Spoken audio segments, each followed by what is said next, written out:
This video will be a quick one reviewing the novella The Tusks of Extinction by Ray Nayler. How far would you go to save the elephants whose population is constantly dwindling because of the illegal ivory trade? What would you do to help the woolly mammoths thrive if they were brought back to life? The Tusks of Extinction is the 2025 Hugo Award-winning novella that gives Ray Nayler's take on these questions, and some science fiction elements take a key role. Dr. Damira Kismatulina is an expert on elephant behavior in a probably not too distant future Earth. She grew up and was educated in Russia, but spends most of her adult life in Africa battling poachers that kill the elephants for their tusks. Sviatoslav is 16 years old.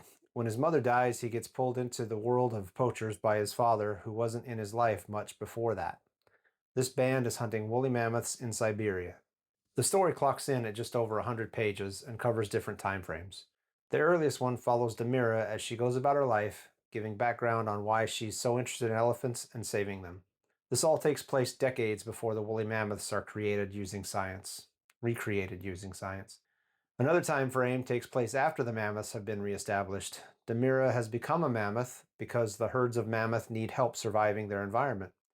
Poachers are after them for their ivory, since elephants are completely extinct in the future now as well. A couple other flashback sequences explain how and why Damira became a mammoth and the technology used to make it happen. I enjoyed this story a lot. Naylor's prose is easy to read and does a great job of doing the double duty of characterization and moving the plot along at a good pace. The pace did slow down and drag a little in a couple places, but the chapters were so short that it never really lasted more than a couple pages, which was fine.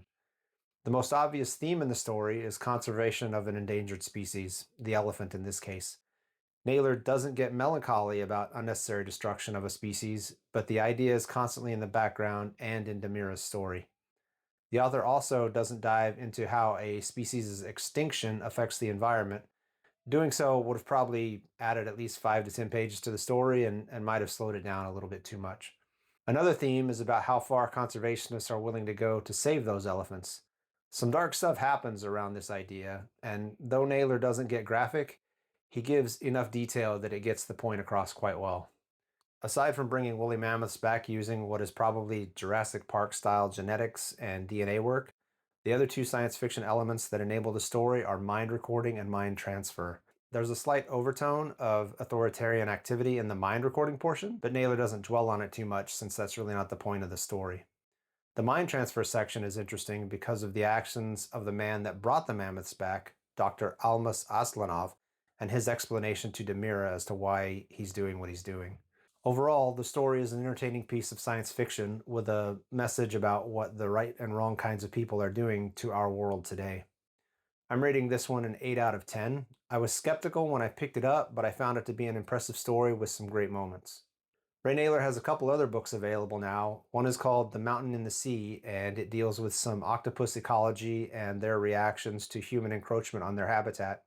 I plan on reading it because I want to compare Naylor's take on the octopus mind to Adrian Tchaikovsky's take from his book Children of Ruin, which I recently read.